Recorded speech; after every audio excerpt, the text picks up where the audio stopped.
Aí, pulei o slide, dei spoiler, não pode. Como que a gente chegou ao modelo de tributação atual? Como é que a gente chegou ao modelo de estado tributário atual? Olha, a gente poderia trabalhar essas questões por meio de várias abordagens. E tem uma que vai falar que é a liberdade, igualdade e fraternidade. Eu já cansei. Eu monto o slide bonitinho, sozinho, crocodilo, não sei das quantas, e o número 1 sempre tá ali. Eu nem tinha colocado como número 1, eu tinha colocado bolinhas. Mas, como é que a gente chega a esse modelo tributário atual que a gente tem? Tá preocupado com as pessoas que não querem só se enriquecer, né? Porque a ideia antigamente dos tributos, tava todo mundo morrendo de peste negra, e que se dane. Todo mundo não tinha esgoto, não tinha nada. Ó, aqui, ó, a realeza lá, com 2 ombrinhos balançando pro pessoal. Que morra de fome. Não tem pão como brioche. É isso. Aí a questão é, hoje em dia a gente tem um Estado que, por obrigação constitucional, precisa, né, gostar da gente.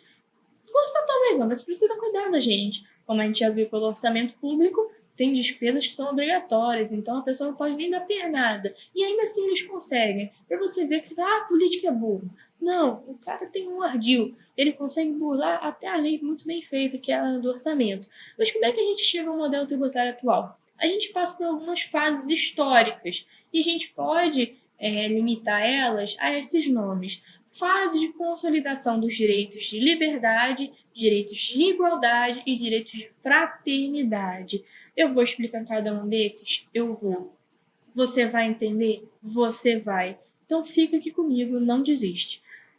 Direitos de liberdade. Quando que eles chegam? Exatamente quando a pessoa olha para o rei, vestido no seu manto de pele, cheio de ouro, e fala assim: eu cansei. Eu cansei. Eu cansei, eu não te aguento mais. E aí você tem momentos históricos extremamente relevantes que a gente já conhece, como a Revolução Francesa, em que decidem cortar a cabeça de todo mundo, tal qual a Rainha de Copas no Alice no País das Maravilhas. Cortem a cabeça, e cortaram a cabeça de todo mundo e falaram que se dane, não vai ter mais esse negócio de rei. E aí a gente começa a ver, né, a reverberação desse movimento ao redor do mundo. Lembrando que eu não sou professora de história, tá? Então, mas você esqueceu esse episódio histórico. Com certeza esqueci, eu dou aula de direito, tá? História está dentro aí do cronograma, mas não é minha especialidade. Aí tem outros professores igualmente qualificados, aqui no Cultivo, muito mais qualificados do que eu, a bem da verdade, para te explicar. Se você não estiver entendendo alguma coisa que eu estou falando agora, que é uma parte mais histórica mesmo, dá uma revisada com outros professores que tem aqui. É de graça, é pro seu bem. Vai lá, não desiste. Invista em você. Então, liberdade é quando você, né, corta a cabeça dos reis, destrona todo mundo, e aí tem as abdicações, enfim, tem a queda das grandes monarquias, tá? E aí a gente tem os direitos de liberdade, que são direitos de prestação negativa. O que são direitos de prestação negativa? Porque se eu tenho direitos, o que eu entendo é que o Estado tem que prestar serviços para mim, né? Não, nesse caso, como a população estava traumatizada com aquela hierarquização social, né, de rei, clero, nobreza e abaixo deles tudo de ruim, incluindo as pessoas que eram tratadas pior que os animais, né, os plebeus. Essas pessoas estavam traumatizadas, né, com o regime anterior. Você não podia casar com quem você quisesse, não podia fazer o que você quisesse. Tudo você estava atrelado a um sistema, né, igual ao sistema de caixas na Índia. Você estava limitado pela sua posição econômica e social. Então você não tinha possibilidade de ascender socialmente, só de se ferrar mais. Então, assim, as pessoas estavam traumatizadas. Então, o que elas fazem nesse momento é instaurar um Estado que não faça nada, um Estado omisso, para que as pessoas tenham liberdade. Ah, você está falando do liberalismo? Por aí. Então as pessoas elas começam a ter relações sociais livres, elas são livres para casar, para contratar, para abrir empresa, fechar empresa. É claro que quando eu estou falando de empresa, não estou falando da Ford, da Toyota, eu estou falando do sapateiro, do artesão, da pessoa que fazia pão, coisas nesse sentido, tá? Então essas pessoas elas querem liberdade para poder viver, a possibilidade de ascender socialmente, de criar um negócio e expandir ele, de não ter a sua renda comprometida com impostos arbitrários por parte do governo que eram impostos, né? Mas aí as pessoas esqueceram só de uma coisa. A hierarquia da monarquia, né, que estava lá no topo, então o topozinho da pirâmide social caiu, mas o resto não. Então você ainda tinha nobres, não se fala mais em nobreza, mas você ainda tinha, então, vamos falar assim, pessoas com muito mais dinheiro e poder do que você. No direito civil, a gente estuda durante esse período uma coisa muito interessante que chama crise dos contratos. Por quê? Porque agora tá todo mundo livre, leve e solto, a gente contrata com quem a gente quiser, a gente faz o que a gente quiser.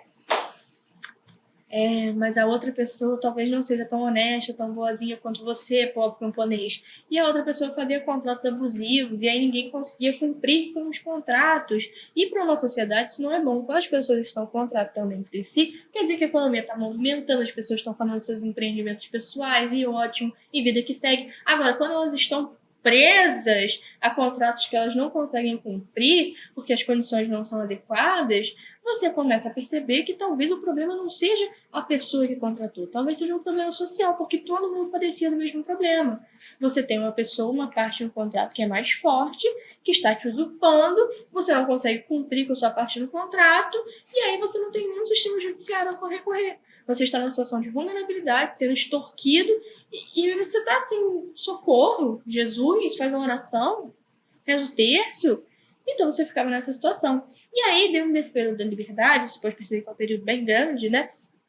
Começa a acontecer uma coisa muito interessante, chamada Revolução Industrial. A Revolução Industrial, você pode perceber que a gente está dando saltos históricos, né? Não tem como fazer aqui um relato histórico completo. Não sei nem se alguém já fez isso algum dia, né? Talvez um livro de história muito grande. Enfim. Mas a gente tem um salto histórico e a gente vai agora para a Revolução Industrial, ainda dentro da fase da liberdade. Acontece que na fase da liberdade, né, ali começou a sobrar coisas, né, ter uma superprodução e tal, e as pessoas, né, não estavam passando mais fome na maior parte dos casos. Então, quando a gente não está passando fome, a gente tem um pouquinho de melhora, assim, social, né, pelo menos para uma parte das pessoas. Às vezes aquela questão de ascender socialmente deu certo, e você tem pessoas que bem nutridas e com um pouco de qualidade de vida conseguem pensar em coisas como, por exemplo, a máquina a vapor. E aí, você tem todo o deslanche de um processo de industrialização. E aí você cria máquinas, fábricas, e você precisa de pessoas que estejam dispostas a trabalhar com aquele maquinário. E quem seria o louco de trabalhar num lugar onde você não tem nenhuma higiene, insalubre, baixo salário? Pessoas desesperadas, que eram os antigos, vou falar assim dessa vez, plebeus. Pessoas que antigamente estavam no final da hierarquia social da mesma forma. Então essas pessoas precisam se submeter àquelas condições de trabalho, porque senão elas vão morrer de fome. Então, assim, você tem jornadas de 18 horas de trabalho diário. Se você perdesse uma mão, que bom que você ainda tinha outra para você continuar trabalhando no dia seguinte, como se nada tivesse acontecido. Então você não tinha direitos trabalhistas, era insalubre, você não tinha a remuneração adequada. Então a única pessoa que estava ganhando mesmo era o dono da fábrica. E aí você continua tendo aquela concentração de riqueza em disparidade com o resto da população que está numa situação de miséria tremenda. Tremenda. E ali, as pessoas começam a falar, mas porra, cortar a cabeça dos outros não deu certo, não. Nós vamos ter que cortar a cabeça desses aqui também, né? Então as pessoas continuam em situação de vulnerabilidade. Quem tinha dinheiro continua tendo dinheiro, e quem não tinha agora tem menos ainda. Fora as questões de saúde, higiene, as questões da urbanização, né, que vão acontecendo, porque as pessoas têm que vir morar na cidade para trabalhar nas fábricas, e aquela urbanização desordenada, né? E ratos, baratas, esgotação aberta, tudo de melhor que você pode imaginar aí. E aí, ok, você tem essa situação de miséria que se concretiza de novo e o Estado lá. E aí, acontecem alguns eventos históricos também. E a gente já começa a pensar agora no salto da liberdade para a igualdade. Quando a gente passa pela Primeira Guerra Mundial, você já tinha aquela população enfraquecida, adoecida, em situação de miséria. Mas como se não bastasse, existiu a Primeira Guerra Mundial. E a maior parte dos homens foi lutar nessa Grande Guerra Mundial. E grande parte deles não voltou. Ou voltou com um pedaço a menos, sem um olho, sem um braço, coisas poucas assim, né? Ou voltou maluco, né? Perturbado com os horrores da guerra. E o Estado entra em completo declínio, porque quem estava trabalhando? Crianças, idosos e mulheres. E agora que os maridos voltaram e não conseguem trabalhar, se inserir no mercado de novo, o que vai acontecer? A economia enfraquece e é só nessa hora, né, que tem um problema econômico que o Estado fala: ah, peraí, gente. Aí o Estado aí começa a se movimentar um pouquinho. Se você der outro grande salto histórico, e aí a gente já entra na era da igualdade, existiu uma outra grande guerra, que foi a Segunda Guerra Mundial. Hitler, nazistas, judeus, o básico, o básico. E nessa guerra, você já tinha ali um contexto no qual o Estado, por causa dessas questões econômicas e sociais que a Primeira Guerra deixou, estava tentando cuidar mais da sua população, implementar ali direitos de prestação positiva. Só que na hora que o Estado começou a intervir ali na vida social, estabelecer regras, parâmetros, limites, conceder ali benefícios, né, ajudar a população, porque a população, né, que se ferra no dia a dia é muito maior do que a população que está ali em situação de segurança econômica e social, né? Então, a classe trabalhadora sempre foi muito maior do que a classe de pessoas ali que eram os empregadores, né, os donos da fábrica, do poder e do dinheiro. Então, se essa classe, né, que produz rui, o sistema inteiro entra em ruína. E aí o Estado precisava intervir, começar a cuidar da sua população. Só que aí entra a Segunda Guerra Mundial. E esses direitos de prestação positiva saem todos pelo ralo. Por quê? Porque quando chega a Segunda Guerra Mundial, como ela foi uma guerra muito intensa, são criadas várias novas tecnologias, como a bomba, né, nuclear, que foi jogada sobre Hiroshima e Nagasaki. Então, você tem coisas que são desenvolvidas para o bem e para o mal, né? Mas, de qualquer forma, você tem um progresso tecnológico muito grande, como, por exemplo, a invenção da internet. Então, é uma fase, assim, de intenso terror, mas também, nessa fase tecnológica, produtiva, é uma fase de grande avanço.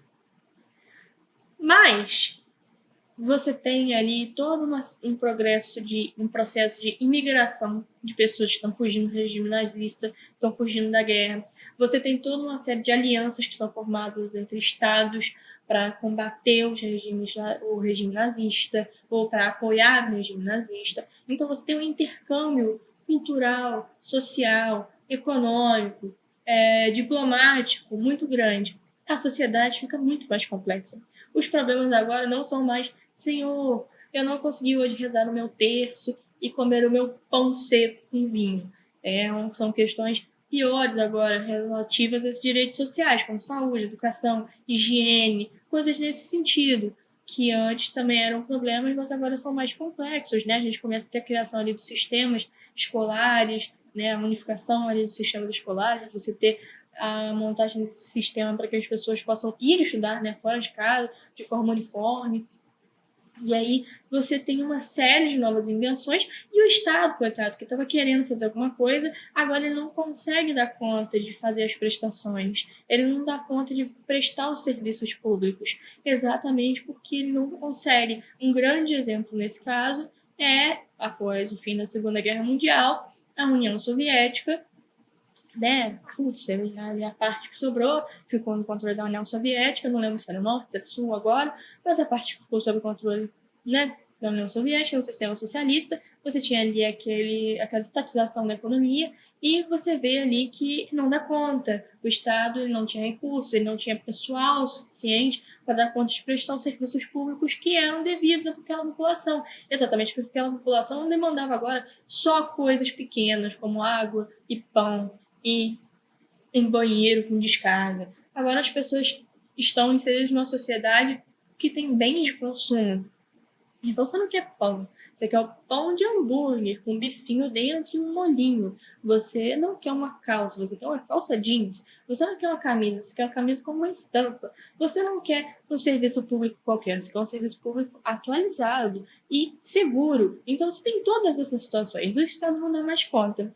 E é aí que a gente chega no Estado atual, no modelo de Estado atual, que é o da fraternidade, da solidariedade, e com ele avança também o sistema tributário. O sistema tributário atual está em acordo completo com esse modelo de solidariedade pelos motivos que eu já expliquei aqui no decorrer da aula. Mas a fraternidade são esses direitos modernos em que o Estado ele começa a traçar os limites entre o que ele pode e o que ele não pode fazer. Por isso que existe o sistema, por exemplo, de delegação de serviços públicos, descentralização. O SUS, por exemplo, é um serviço público descentralizado. O SUS não existe só um único postinho de saúde que chama SUS no Brasil. Não, tem as UPAs, ele está descentralizado em vários lugares, tem postos de saúde, tem o posto central, tem o posto não sei de onde. Aqui mesmo na minha cidade tem vários postinhos de saúde. Acredito que na sua também, ainda mais dependendo do tamanho da cidade, né? Mas então a gente tem esses direitos modernos e que são ainda mais complexos. A gente tem na Constituição hoje a garantia, por exemplo, de um meio ambiente equilibrado. Então a gente não está falando mais só de coisas pessoais, a gente está falando de coisas que afetam,